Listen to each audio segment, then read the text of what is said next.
स्वागत है आप सभी का ध्येय टीवी के स्टैटिक एमसीक्यूज प्रोग्राम में। मैं केसरी पांडे नमस्कार करता हूं आप सबको। यूपीपीसीएस की प्रारंभिक परीक्षा बीत चुकी है। यूपीएससी के रिवीजन में आप लोग अभी भी जम के लगे होंगे। रिवीजन के इसी काम को आसान बनाने के उद्देश्य से हम हाजिर हैं स्टैटिक एमसीक्यूज लेकर। इस कार्यक्रम में हम सप्ताह के 7 दिन जीएस फर्स्ट पेपर के अलग अलग विषयों से संबंधित बहुविकल्पीय प्रश्न डिस्कस करते हैं। तो चलिए शुरू करते हैं आज के स्टैटिक एमसीक्यूज का, जिसमें हम डिस्कस करेंगे पर्यावरण के प्रश्नों को। तो लेते हैं पहला प्रश्न। कृषि पारिस्थितिक तंत्र में मल्चिंग और हरी खाद के संबंध में निम्नलिखित में से कौन सा अथवा कौन से कथन सत्य हैं? 2 स्टेटमेंट दिए गए हैं। पहला, ये वर्षा जल के फैलाव को रोकता है जिससे रोगाणुओं के प्रसार में कमी आती है। दूसरा, फलीदार पौधों से तैयार की गई हरी खाद से पौधों को नाइट्रोजन मिलता है। आपके ऑप्शंस हैं ए केवल 1, बी केवल 2, सी 1 और 2 दोनों, अथवा ऑप्शन डी न तो 1 न ही 2।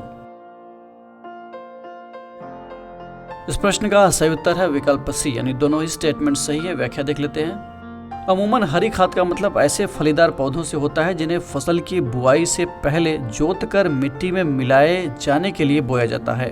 मल्चिंग और हरी खाद वर्षा जल के फैलाव को रोकते हैं जिससे रोगाणुओं के प्रसार में कमी आती है। इसके द्वारा मृदा में यानी मिट्टी में कार्बनिक पदार्थों की आपूर्ति सतत रूप से होती रहती है, यानी कंटिन्यूअस सप्लाई होती है। फलीदार पौधों से बनाई गई हरी खाद के द्वारा पौधों को नाइट्रोजन प्राप्त होता है।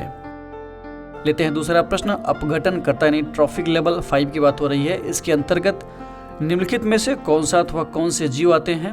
पहला है कवक, दूसरा है जीवाणु, तीसरा है एक्टिनोमाइसीट्स। नीचे दिए गए कोड्स का इस्तेमाल करके आपको सही उत्तर का चयन करना है। आपके ऑप्शंस हैं ए केवल 1 और 2, बी केवल 2, सी केवल 1 अथवा ऑप्शन डी 1, 2 और 3।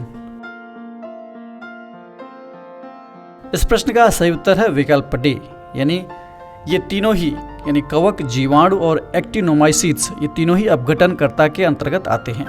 लेते हैं तीसरा प्रश्न। कीस्टोन प्रजातियों के संदर्भ में निम्नलिखित में से कौन सा अथवा कौन से कथन सही हैं? पहला स्टेटमेंट है इन प्रजातियों का प्रभाव केवल उनकी संख्या द्वारा तय होता है।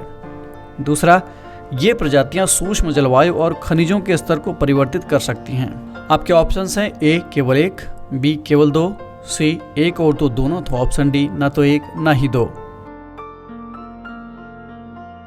इस प्रश्न का सही उत्तर है विकल्प बी, यानी दूसरा वाला स्टेटमेंट सही है, पहला वाला सही नहीं है। व्याख्या देख लेते हैं। कीस्टोन का आशय उन प्रजाति अथवा प्रजातियों के समूह से है जिनका समुदाय अथवा पारिस्थितिकी पर प्रभाव मात्र उनकी अत्यधिक संख्या के कारण ही नहीं बल्कि आशा से कहीं अधिक उनके कार्यों से जाहिर होता है, उनके कामों से पता चलता है। लेते हैं चौथा प्रश्न। पारिस्थितिकीय नीशे के संदर्भ में निम्नलिखित में से कौन सा अथवा कौन से कथन सत्य हैं? पहला स्टेटमेंट, किसी जीव समुदाय की 2 प्रजातियां एक नीशे में एक साथ जीवित रह सकती हैं। दूसरा स्टेटमेंट, किसी नीशे में रहने वाली प्रजाति दूसरे नीशे में रहने वाली प्रजाति की पूरक होती है। आपके ऑप्शंस है ए केवल 1, बी केवल 2, सी 1 और 2 दोनों, तो ऑप्शन डी न तो 1 न ही 2। इस प्रश्न का सही उत्तर है विकल्प बी, यानी दूसरा वाला स्टेटमेंट सही है। व्याख्या देख लेते हैं। किसी एक नीशे में रहने वाले जीव समुदाय की 2 प्रजातियां साथ साथ नहीं रह सकती हैं। लेते हैं आज के इस कार्यक्रम का अंतिम प्रश्न, यानी 5वां प्रश्न। जलीय पारिस्थितिकी तंत्र के संदर्भ में विंटर किल शब्द का क्या मतलब होता है? आपके ऑप्शंस हैं शीत ऋतु के दौरान वार्म ब्लडेड जीवों की मृत्यु, बी विगत हिमयुग में डायनासोर का उन्मूलन, सी शीत ऋतु के दौरान ऑक्सीजन की कमी से मछलियों की होने वाली मृत्यु, अथवा ऑप्शन डी शीत ऋतु के दौरान ओजोन छिद्र का आकार बढ़ने के कारण जलीय जीवों की मृत्यु। इस प्रश्न का सही उत्तर है विकल्प सी। व्याख्या देख लेते हैं।